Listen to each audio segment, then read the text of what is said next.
Obe mužstvá sa na umelom trávniku pomalšie rozbiehali. Prvý vystrelil na Volešáka kopúnek v 13. minúte. Po štvrťhodine mal veľkú šancu domáci Mazan, ale Putnocký mu ju zmaril.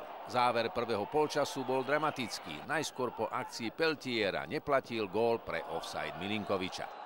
V 41. minúte sa po Putnockého nepresnom odkope presadili v rozhodenej obrane belasých Trenčania a Holúbek prihral na 8. gól sezóny najlepšiemu kanonierovi súťaže Depetrisovi.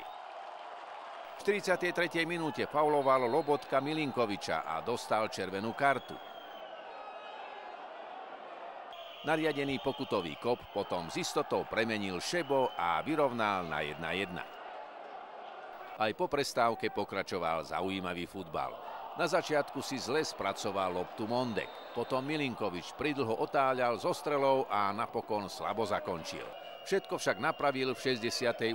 minúte, keď zo svojej parkety dostal hostí do vedenia. Domáci sa s presilovkou súpera vyrovnali zvýšeným pohybom, aktivitou. Naopak Belasi začali hrať miestami profesorsky, až prišla 82.